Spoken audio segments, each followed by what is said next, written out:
말씀을 위해 잠시 기도하겠습니다.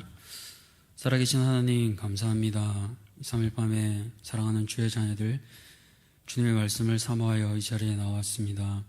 한 사람도 빈 마음으로 빈 말씀으로 가지 않도록 주의 성령께서 이 가운데 함께하여 주시고 말씀으로 또 우리에게 주시는 그 음성을 듣고 돌아가는 이 밤 되게 도와주시옵소서. 감사드리옵고 살아계신 예수 그리스도 이름으로 기도드렸습니다. 아멘.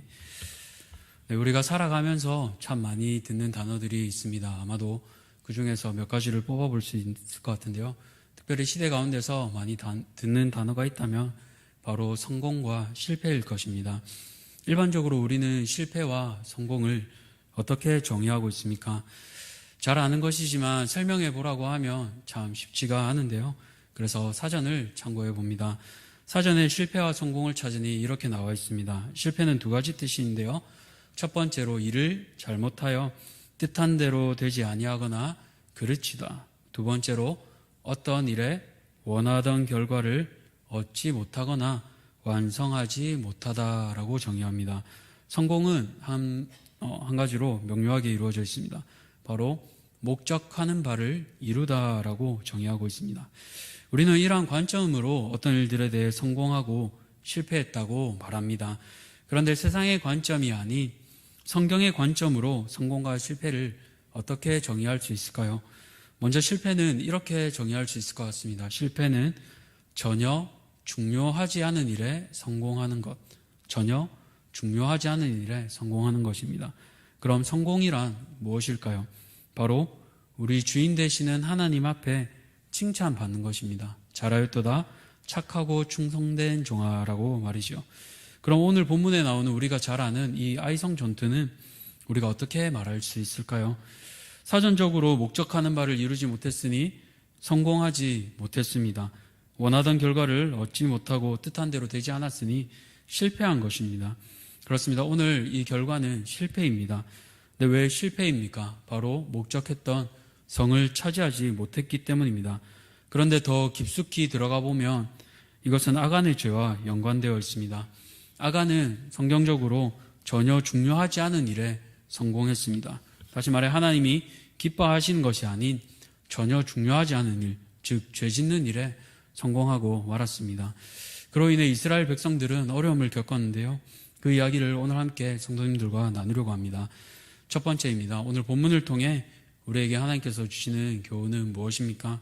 바로 첫 번째로 죄는 틈을 통해 들어온다라는 것입니다. 우리의 인생에서 우리는 참 많은 것을 잊어버리곤 합니다. 때론 가슴 아프고 힘든 일을 잊는 것은 분명 우리에게 좋은 일입니다. 그러나 사람에게 잊지 말아야 할 것이 있습니다. 그것은 바로 하나님께서 우리에게 베푸신 은혜입니다. 이것을 잊는 것만큼 치명적인 일은 없습니다. 그런데 이 죄는 바로 은혜를 망각함으로 시작됩니다. 다시 말해 죄는 하나님께서 행하신 일들을 잊게 합니다. 오늘 본문을 통해 아간이 하나님 앞에 범죄한 것을 우리는 알 수 있습니다. 아간은 하나님의 말씀에 온전히 순종치 않고 자신의 욕심에 이끌려 진멸해야 할 물건을 자신이 가졌습니다. 왜 그랬을까요? 단순히 탐심 때문일까요? 그럴 수도 있습니다. 그러나 이전 사건들을 보면 그는 적어도 두 번의 은혜를 잊었습니다. 앞서 어떤 일들이 있었습니까? 광야에서 떠돌다가 가나안 진입을 위해 처음으로 하나님께서 베푸신 역사는 바로 요단강을 건너는 것이었습니다. 당시 우기 때 요단강은 물살도 세고 깊이도 3m 이상 되기에 건너기에 불가능한 곳이었습니다. 그러나 하나님께서는 이러한 요단강의 물이 마르도록 하셨지요. 홍해와 같이 물들로 벽을 세우셨고 마른 땅이 되게 하셨습니다. 이전 출애굽 세대가 홍해를 건넌 것처럼 이 세대들도 요단강을 건넜습니다. 부모 세대들이 경험했던 것을 바로 이 다음 세대들도 함께 경험한 것입니다. 이 사건으로 인해 가나안 사람들은 겁에 질리게 되는데요. 여호수아 5장 1절입니다. 요단 서쪽의 아모리 사람의 모든 왕들과 해변의 가나안 사람의 모든 왕들이 여호와께서 요단물을 이스라엘 자손들 앞에서 말리시고 우리를 건너게 하셨음을 듣고 마음이 녹았고 이스라엘 자손들 때문에 정신을 잃었더라. 이 사건을 통해 또 하나님께서는 이스라엘 자손들에게 잊지 않기 위해 길갈에다가 지파수를 따라 12돌을 세우게 하셨습니다. 이 돌들을 볼 때마다 자손들이 물어볼 때 바로 하나님께서 행하신 것을 알려주라고 하셨습니다. 다시 말해 하나님께서 행하신 것을 잊지 말라는 겁니다. 아간도 이 역사적인 순간에 함께 있었습니다. 200만 명이 넘는 이 수많은 무리가 발에 물 한 방울 묻지 않고 저 요단강을 건넜습니다. 이것만 해도 평생에 두고두고 간증할 놀라운 일입니다. 그 엄청난 간격을 아간은 잊었습니다. 뿐만 아니라 아간은 하나님의 백성으로서 정체성도 잊었습니다. 요단강을 이렇게 은혜 가운데 건너간 이후에 이스라엘 백성들은 자신의 정체성을 지키기 위해 할례도 받았습니다. 할례는 아시는 것처럼 남성의 생식기 표면을 도려냅니다. 굉장히 고통스러운 일입니다. 그 당시에는 의술이 발달하지도 않았고 마취약도 없었을 뿐더러 잘못하면 출혈로 인해 죽을 수도 있었습니다. 그럼에도 불구하고 이렇게 위험한 할례를 행한 것은 바로 하나님의 언약 백성임을 기억하기 위해서였습니다. 하나님의 백성이면 누가 주인입니까? 바로 하나님이십니다. 그 하나님은 이스라엘 백성을 지키시고 보호하셨습니다. 낮에는 구름 기둥으로, 밤에는 불 기둥으로, 배고플 때는 만나와 메추라기로 먹이셨습니다. 자녀를 키우는 아버지처럼 늘 돌보셨습니다. 이처럼 낯설고 두려움이 가득한 이스라엘에게 하나님께서는 출애굽기에서 도우신 것처럼 여전히 사랑하는 그분의 자녀들을 돌보심을 우린 본문을 통해 알고 있습니다. 그리고 그 하이라이트가 오늘 본문의 앞장인 6장 여리고성 사건입니다. 여리고성은 잘 아시는 것처럼 난공불락의 성이었습니다. 보통 성을 점령하려면 공성전을 해야 합니다. 성에다가 사다리를 놓고 밧줄을 타고 올라가기도 하고 성문을 부수고 쳐들어가야 하기도 합니다. 난타전이 시작되는 것이죠. 그런데 이 여리고성 함락은 아주 기괴합니다. 우리는 이 여리고성 얘기를 어릴 때부터 또 아주 많이 들었기 때문에 그런가 보다 하고 넘어갑니다만 결코 일반적인 일이 아닙니다. 제사장들은 나팔을 불고 행군하고 무장한 선발대는 아무 말도 하지 않은 채 성을 같이 돕니다. 어떤 말도 없이 하루에 한 바퀴씩 6일을 돌고 7일째는 7바퀴를 돕니다.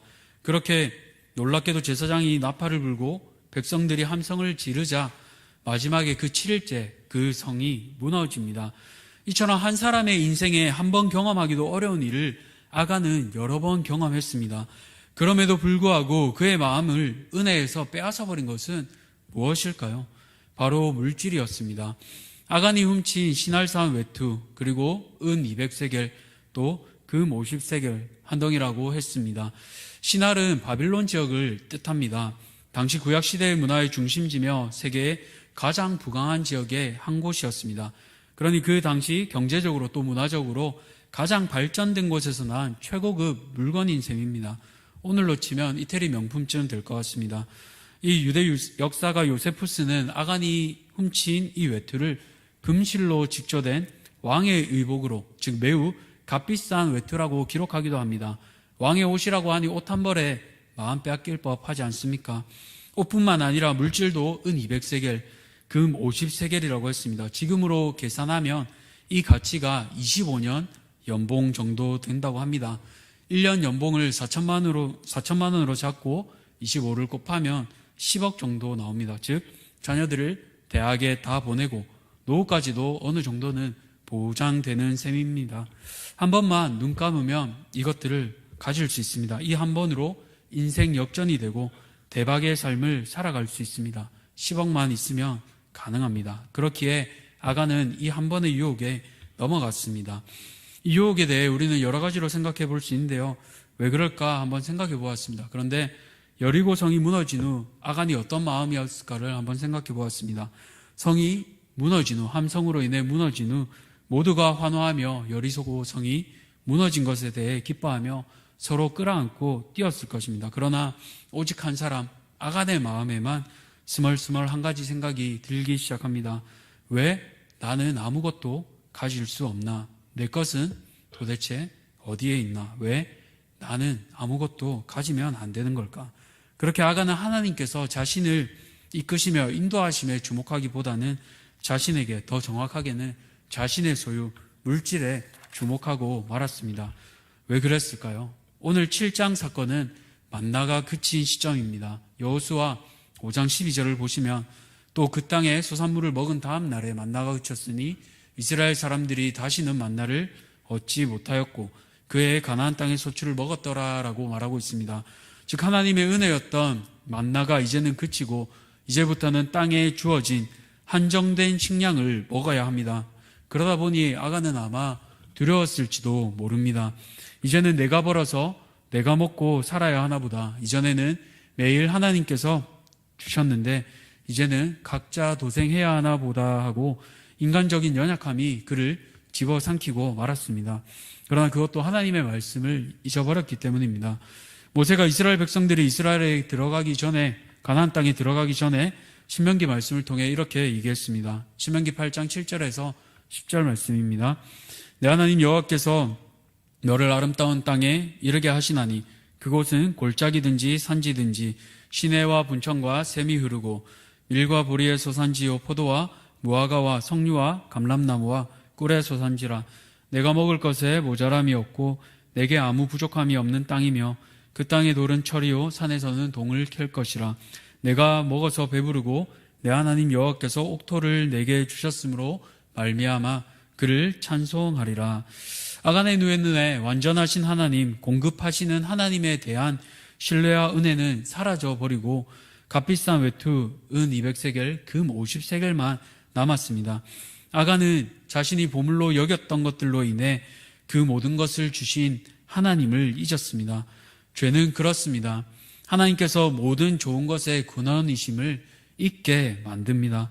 선악과처럼 모든 것을 주신 하나님을 잊게 만들고 우리 자신의 능력과 우리 자신을 보도록 만듭니다. 이것이 바로 착각이지요. 에덴 동산의 아담과 하와도 그렇지 않습니까? 하나님께서 처음 세상을 만드실 때 사람을 가장 마지막에 만드셨습니다. 5일 동안 모든 것을 사람이 살기 위한 장소로 만드시고 6일째 바로 사람을 만드셨습니다. 모든 것이 사람을 위한 것이었습니다. 그리고 동산에 있는 단 한 가지만 빼고 다 허락하셨습니다. 바로 선악과입니다.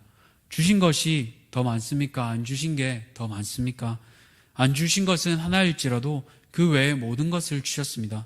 그러므로 우리는 하나님이 주시지 않은 것에 대한 섭섭함이 아니라 하나님이 주신 모든 것에 감사가 회복되어야 할 줄 믿습니다. 사랑하는 성도님들, 우리에게 어떤 틈이 있습니까? 우리의 틈으로 죄가 들어오고 있습니까?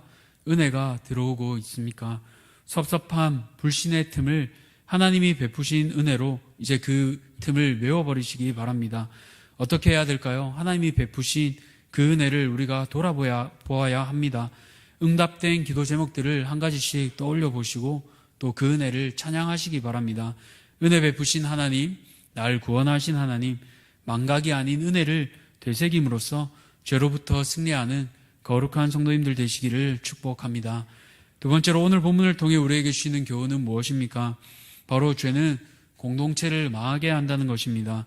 아간은 결국 하나님의 말씀에 불순종하며 자신의 유익을 취합니다. 그런데 오늘 본문 1절과 11절을 보시면서 의아한 부분이 있을 것입니다. 그것은 바로 이스라엘이 범죄하여입니다. 분명 한 사람 아간의 범죄인데 이스라엘 자손들이 이스라엘이라고 본문은 말하고 있습니다. 이것을 이해하기 위해 앞에 본문을 6장을 읽어보아야 합니다. 여리고성 사건인데요.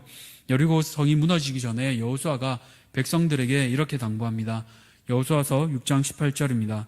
너희는 온전히 바치고 그 바친 것 중에서 어떤 것이든지 취하여 너희가 이스라엘 진영으로 바치는 것이 되게 하여 고통을 당하게 되지 아니하도록 오직 너희는 그 바친 물건에 손대지 말라라고 말하고 있습니다.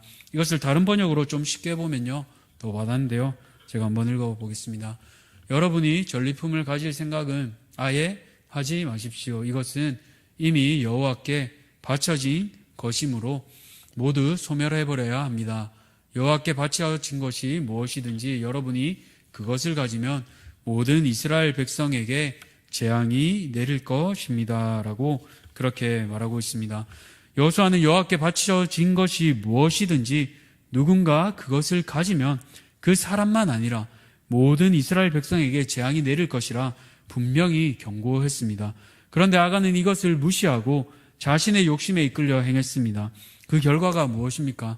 오늘 우리가 읽은 4절에서 5절 3,000명이 의기양양하게 올라갔다가 36명이 죽었습니다. 또 백성들은 실패로 인해 마음이 녹아 물같이 녹았다고 말합니다. 한 사람의 죄악으로 공동체 모두가 첫 실패를 맛보았습니다. 뿐만 아니라 36명이 죽었습니다. 여리고성에서도 한 사람이 죽지 않았는데 말입니다. 더 나아가 리더인 여호수아는 낙심하게 됩니다. 7절인데요. 우리 함께 7절을 읽도록 하겠습니다. 이르되 슬프도소이다. 주 여호와여 어찌하여 이 백성을 인도하여 요단을 건너게 하시고 우리를 아모리 사람의 손에 넘겨 멸망시키려 하셨나이까. 우리가 요단 저쪽을 만족하게 여겨 거주하였다면 좋을 뻔하였나이다. 어찌하여 하나님께서 우리를 아모리 사람의 손에 넘기려고 하셨습니까? 차라리 우리가 이 땅을 바라지 않고 요단강을 건너지 않았으면 좋겠습니다. 라고 그렇게 하나님께 항변하고 있습니다. 하나님께서는 모세가 죽을 때 여호수아에게 이렇게 말씀하셨지요. 내 평생에 너를 능히 대적할 자가 없으리니 내가 모세와 함께 있었던 것 같이 너와 함께 있을 것임이라. 내가 너를 떠나지 아니하며 버리지 아니하리니. 하나님께서는 이스라엘 민족의 영웅인 모세와 함께 하셨던 것처럼 여호수아와 함께 하시겠다고 친히 약속하셨습니다. 그런데 리더인 그 말씀을 받은 여호수아조차 지금 이 현실의 상황 가운데 낙심하며 하나님을 원망하고 있습니다. 무엇 때문에 그렇습니까? 바로 한 사람의 죄 때문입니다. 죄의 영향력으로 인해 리더조차 흔들리게 된 것입니다. 이처럼 죄는 혼자에게만 영향이 가지 않습니다. 특별히 이 땅을 밟고 살아가는 우리는 서로에게 영향을 끼치며 살아갑니다. 그렇기에 우리 한 사람의 범죄로 인해 공동체가 흔들리고 심지어 교회가 흔들리기도 합니다. 오늘날 뉴스를 보시면 목회자들 또 믿는 그리스도인의 안타까운 모습들이 뉴스에 등장하곤 합니다. 이제는 너무 일반적이 되어버려 어디 가서 목회자라고 또 그리스도인이라고 말하는 것이 너무나 어려운 시대가 되어버렸습니다. 왜 그렇습니까? 한 사람의 실수로 인해, 한 사람의 연약함으로 인해 그렇습니다. 그들도 처음부터 작정하고 죄를 짓지는 않았을 것입니다. 그러나 음욕에 때로는 물질에 넘어지면서 그들의 연약함이 또 다른 지체들을 낙심하게 만들었습니다. 마치 여호수아와 온 이스라엘 민족이 낙심한 것처럼 말입니다. 우리 많은 사람이 그리스도 안에서 한 몸이 되어 우리는 서로에게 지체입니다. 나 자신이 교회이고 우리 모두가 교회입니다. 한 몸입니다. 그렇기에 한 사람의 죄로 인해 모두가 영향을 받고 아프기도 합니다. 그렇게 우리는 우리 자신을 먼저 살펴야 하겠습니다. 먼저는 나 자신이 죄에 빠지지 않도록 기도하고 말씀 앞에 늘 바로 서야 하겠습니다. 또 우리의 연약한 지체를 돌아보아야 하겠습니다. 우리 구역 안에 격려가 필요한 사람은 없는지, 영적으로 낙심한 지체는 없는지, 여전히 죄와 씨름하는 지체가 있다면 함께 기도하며 격려하며 영적 무장으로 승리할 수 있도록 지체를 도와야 할 것입니다. 그리하여 죄로 망하는 공동체가 아니라 말씀과 기도로 영적 무장으로 승리하는 대한교회 성도님 되시기를 축복합니다. 마지막으로 오늘 본문을 통해 우리에게 주시는 교훈은 무엇입니까? 죄는 우리의 힘이 아닌 오직 하나님의 은혜로 해결됩니다. 앞서 아간의 죄로 인해 공동체가 무너졌습니다.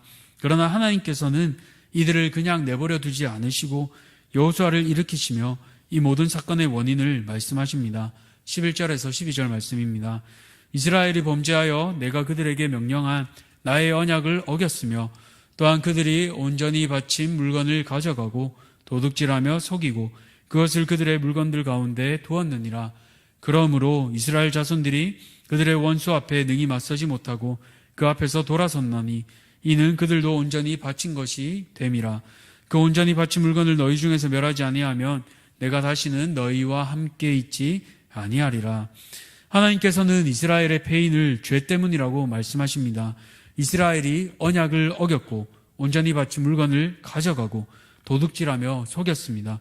그리고 그들의 물건을 어디에 두었다고 말씀하십니까? 바로 그들의 물건을 가운데 두었다고 말하고 계십니다. 하나님께서는 죄를 결코 묵과하실 수 없는 분이십니다. 공의의 하나님이시기 때문에 죄인들은 그 값을 치루어야 합니다. 그렇기에 하나님께서는 이제 찾아내십니다. 14절을 보시면 지파 그리고 족속, 가족, 남자 순으로 진행됩니다. 그렇게 아간이 뽑히고 아간은 결국 자신의 죄를 고백합니다. 내가 그것들을 장막 가운데 땅 속에 감추었습니다 라고 아간은 그렇게 고백합니다. 아간은 살펴보면 유다 지파입니다. 1절에서 보신 것처럼 다말이 유다에게서 낳은 쌍둥이 중에 한 명이 세라의 증손인 삽디의 손자입니다. 그런 유다 지파는 성막 가운데서도 바로 가장 동쪽, 제일 첫 번째, 가장 중요한 것을 이 유다 지파가 담당하고 있습니다. 아주 중요한 것을 감당하고 있는 셈이죠. 그런데 그런 그가, 이 유다 지파에 있어야 할 그가 중간에 있는 성막에 두어야 할 것을 오른쪽에 있는 유다 지파 자신의 장막 가운데 숨겨 놓았습니다. 하나님의 것은 어떻게 하라고 하셨습니까? 여호수아 6장 19절을 보시면 은금과 동철 기구들은 다 여호와께 구별된 것이니 그것을 여호와의 곳간에 드릴지니라 라고 말씀하셨습니다. 이 여호와의 곳간은 아까 우리가 본 것처럼 중앙에 있는 성막입니다. 이스라엘 백성의 장막 중에 중심, 하나님이 거하시는 거룩한 곳, 성막에 있어야 할 것이 자리를 이탈하여 도둑질 당했습니다. 이스라엘의 중심이 아닌 아간의 장막 가운데 있습니다. 그렇게 하나님께서는 이 죄를 바로 잡으셔야 했기에 아간을 벌하실 수밖에 없었습니다. 그 벌은 죽음입니다. 개인만 아니라 자녀들까지, 심지어 그의 소, 나귀, 양, 모든 짐승 소유들까지 모두 돌로 맞고 불로 태움 당했습니다. 이 장면들을 볼 때마다 참 하나님께서 잔인하게 느껴졌습니다. 한번 용서하시고 그냥 따끔하게 벌만 내리시고 하면 되지 않을까? 꼭 죽음까지 또 돌로 치고 불로 태우셔야만 했을까? 그런 생각을 하기도 했습니다. 그래서 초대 교회사에서 마르시오는 구약의 하나님을 잔인한 하나님으로 치부하며 정경에서 제외시키기도 했습니다. 그런데 말씀을 계속 묵상하다 보니 그런 마음이 들었습니다. 하나님께서 심판하실 때 울고 계시는구나. 아간이 그 물건을 계속하여 숨기고 있을 때도 하나님께서 울고 계셨구나. 죄로 인해 심판하셔야 되지만 하나님께서는 또 사랑의 하나님이시기 때문입니다. 그러나 그분은 공의로 세상을 다스리기 때문에 예외가 없습니다. 예외가 있다면 질서가 무너지기 때문입니다. 그렇기에 아픈 자식을 때리는 아비의 심정으로 아간을 심판하고 계십니다. 아간의 죄를 처리해야 이스라엘이 다시 죄를 엄중히 두려워하고 말씀 앞에 바로 설 수 있기 때문입니다. 그런 공의의 하나님, 사랑의 하나님을 몇 주 전 깨달았습니다. 몇 주 전에 또 몇 달 전에 아들이 아팠습니다. 100일이 되기 전에도 요로 감염으로 일주일간 병원에 입원했습니다. 100일을 병원에서 보냈습니다. 퇴원 후에 일주일치 약을 다 먹고 나서 또 그 약을 다 먹고 나자마자 주일 밤에 다시 아들이 아프기 시작했습니다. 열이 높아서 광복절 아침에 급하게 새벽에 다시 병원으로 갈 수밖에 없었습니다.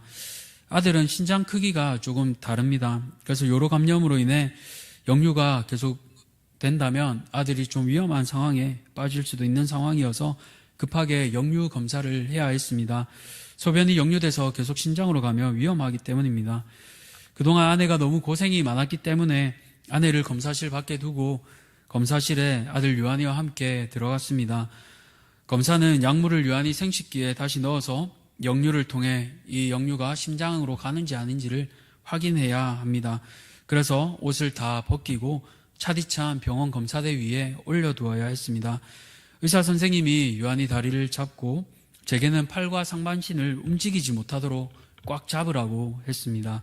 검사를 잘 받아야 하기에 울고 있는 아들을 다독이고 양손을 붙잡고 움직이지 못하도록 꽉 잡았습니다. 이제 약물을 요한이 생식기에 넣는데 제 귓가에 찢어지도록 비명을 지르며 울었습니다. 어떻게 해야 합니까? 아들을 살려야 하기에 울어도 그 아들을 꼭 붙잡을 수밖에 없습니다.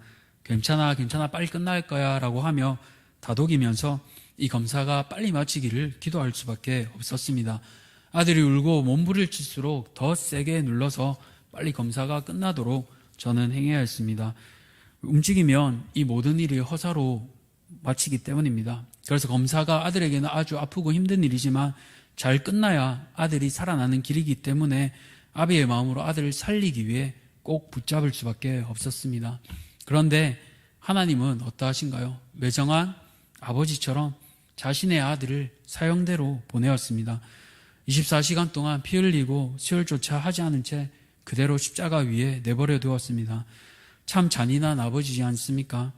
그런데 그 아버지는 그 한 사람으로 수많은 사람을 살리기 위해 그렇게 십자가 위에 그렇게 내버려 두었습니다. 이것이 참 사랑입니다. 장막에서도 하나님은 아간이 범죄할 때에도 아간이 죽음으로 가는 그 아골 골짜기에서도 아버지의 마음으로 울고 계셨습니다. 자녀의 죄로 인해 애통해하며 그렇게 울고 계셨습니다. 바로 아버지이기 때문입니다.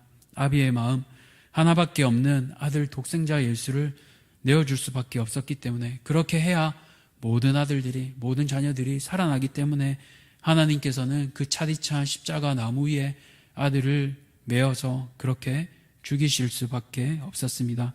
그렇게 심판하시지만 기쁘지 않기에 오히려 울고 계십니다. 그것이 바로 궁극적인 사랑, 바로 하나님의 십자가 사랑입니다. 사랑하는 성도님들, 이 사랑을 꼭 붙드시기 바랍니다. 이 사랑을 믿지 않는 사랑하는 가족, 동료, 친구들에게 이 사랑을 알려주시고 흘려보내주시기 바랍니다. 이 사랑이 우리를 회복시킵니다. 장막에서 울고 계신 하나님, 그 하나님은 자신의 아들까지도 내어주셨습니다.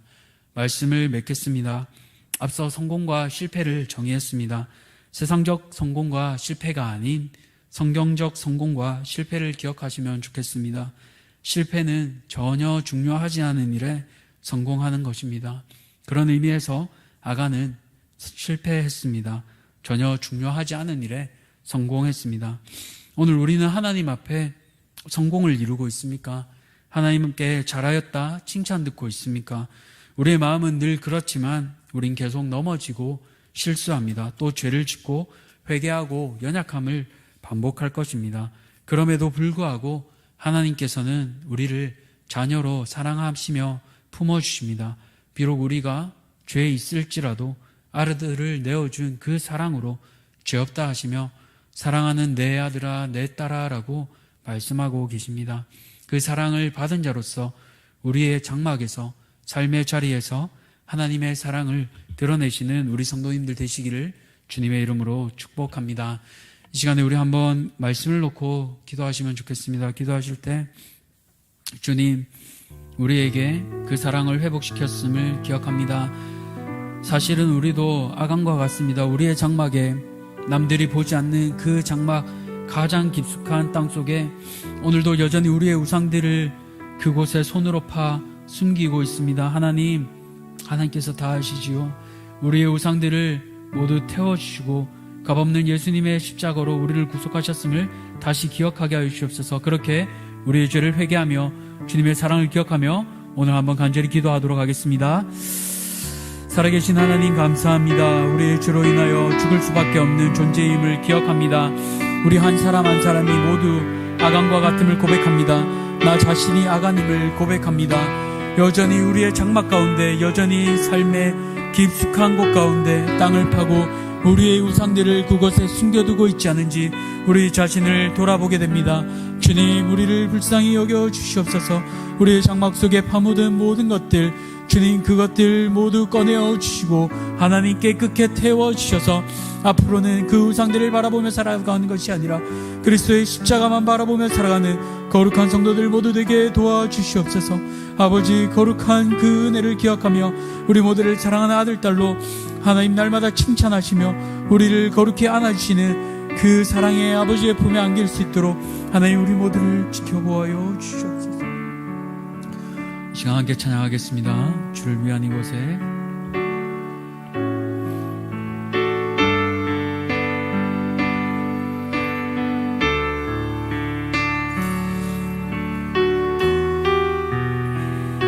우리 가사를 생각하며 함께 찬양하겠습니다. 주를 위한 이곳에.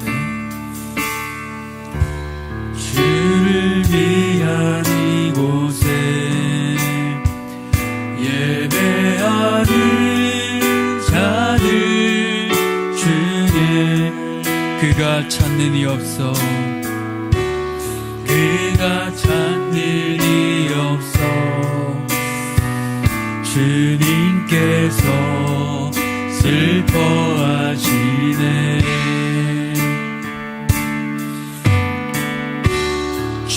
주님이 찾으시는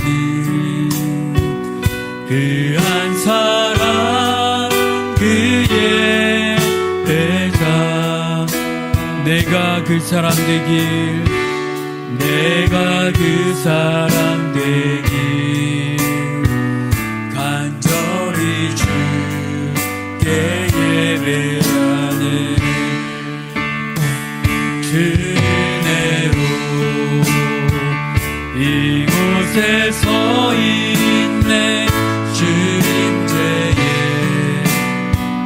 엎드려 절하네 그 어느 것도 난 필요 없네 주님께 경배해 주대로 이곳에 서 있네 주님께에 엎드려 절하네 그 어느 것도 난 필요 없네 주님만 경배 주내로 주내 이곳에 서 있네 이곳에 서 있네 주님제에 엎드려 절하네 그 어느 것도 난 필요 없네 주님만 경배해 주내로 이곳에 서 있네 주님제에 엎드려 절하네 그 어느 것도 난 필요 없네 주님만 경배해 우리 시간 기도 제목을 놓고 함께 기도하며 나아가겠습니다. 우리 시간 세 가지 기도 제목을 놓고 기도할 텐데요. 첫 번째로 새생명 축제를 위해 함께 기도하겠습니다.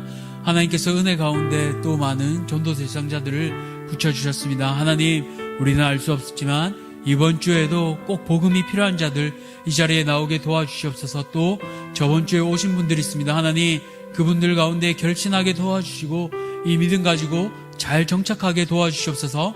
그렇게 새생명 축제를 위해서 기도하시고 두 번째로 기도하실 때 사랑하는 다음 세대들을 위해 기도하시면 좋겠습니다. 제자훈련이 계속해서 이어지고 있습니다. 하나님, 제자훈련을 통해 사랑하는 우리 아이들이 제자로 서게 도와주시옵소서.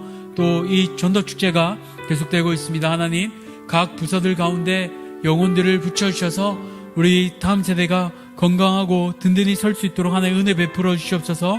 그렇게 다음 세대들을 위해서 함께 기도해 주시기 바랍니다. 마지막으로 기도하실 때 우리 선교지와 개척교회들을 위해서 같이 기도해 주시기 바랍니다. 여전히 계속되는 팬데믹 가운데 어려움을 겪고 있습니다. 말씀을 전하고 전도하는 것조차 쉽지 않습니다. 하나님, 모든 선교지와 후원하는 개척교회들 가운데 은혜 베풀어 주셔서 하나님 목회자들과 성도들의 마음을 꼭 붙잡아 주시옵소서. 또 날마다 그 교회 가운데 부흥을 허락하여 주셔서 하나님 교회가 자립하게 하시고 선교지가 건강히 세워지게 하여 주시옵소서. 그렇게 우리 선교지와 개척교회들을 위해서도 함께 기도하게 하겠습니다. 우리 이 시간 함께 주여 한번 크게 부르짖고 우리 기도 제목을 놓고 함께 기도하시겠습니다. 주여. 아버지 하나님, 그렇습니다. 특별히 우리 새생명 축제를 감당하고 있습니다. 하나님께서 보내주시는 거룩한 자녀들, 하나님 지난주에 또 많이 보내주시니 감사합니다. 하나님 50명이 넘는 이 자녀들 이 가운데 잘 정착하게 하여 주시고 하나님 말씀을 듣고 또 결실하는 은혜를 그 가운데 베풀어 주시기 원합니다. 하나님, 믿음은 들음을 통하여 난다고 하였습니다. 하나님, 들음을 통하여 거룩한 자녀들 세워지게 도와주시옵소서. 말씀이 그 심령들 가운데 세워지게 하시고 말씀으로 인하여 주님을 알아가게 하시고 이 복음을 거룩히 받아들이는 하나님 거룩한 백성들 되게 도와주시옵소서. 또 이번 주에 이어지게 됩니다. 하나님, 다윗 목사님 말씀을 통하여 또 귀한 말씀 듣게 하여 주시고 우리의 죄된 본성과 우리의 죄인된 모습을 다시 한번 깨닫게 하여 주시옵소서.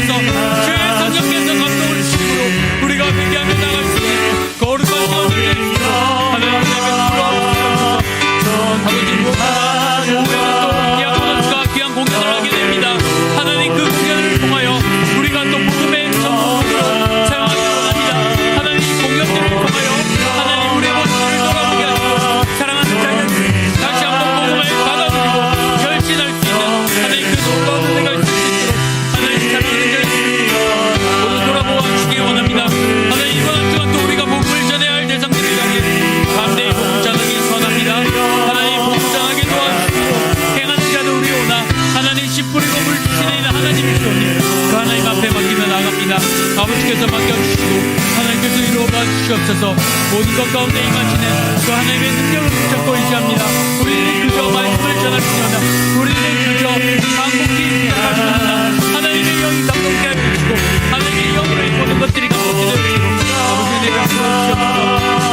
하나님을 사랑하는 당세들을 놓고 함께 기도합니다. 우리 사랑하는 당세들을 붙잡아 주시옵소서. 진짜 우리는 계속되는 가운데 있습니다. 사랑하는 자녀들 하나님의 주제로 바로 서길 수 없답니다. 하나님 말씀을 듣고 주님의 저주로 서게 하여 주시고 그 말씀대로 살아가는 거룩한 자녀들이 될 수 있도록 하나님의 은혜를 풀어 주시옵소서. 하나님 또한 이 말씀을 듣고 자신의 삶을 살아가길 원합니다. 무엇보다 저도 주제가 계속되는 가운데 있습니다. 하나님 이번 주간의 모든 며칠 우리 사랑하는 자녀들 붙잡아 주시고 하나님의 말씀으로 기억게 하여 주셔서 아버지 그 말씀을 듣고 결심하는 은혜가 있게 하여 주시옵소서. 하나님 전도하는 곳마다 말씀이 선포되게 하시고 복음이 이 아이들 가운데 식량 가운데 들어가게 하여 주셔서 우리 사랑하는 아이들도 하나님 다음 세대로 잘 자라날 수 있도록 아버지께서 은혜 가운데 함께 하여 주시옵소서. 아버지 다시 한번 감사드리고 합니다. 무엇보다 사랑하는 우리 선교사님들과 교회의 목사님들과 하나님 그 힘들고 떨어져 있는 가운데 하나님 힘겹게 기억해 주시옵소서. 잡아주셔서 사랑하는 통하여 하나님의 말씀을 전파되게 하시옵시고 그 말씀 앞에 서서 귀한 아들 주님께서 은혜를 풀어주시옵소서. 아버지 좀 가운데 함께 하여 주시길 간절히 소망합니다. 주님의 말씀을 날마다 감사하게 따라하게 도와주시옵소서. 열악한 환경들 가운데서도 다시 한번 하나님이 주시는 그 능력을 가지고 나갈 수 있도록 아버지 은혜가 하여 주시길 간절히 소망합니다. 하나님의 말씀으로 하나님의 영으로 성령 가운데 임하게 해주시고 성령 충만한 날마다 주어지는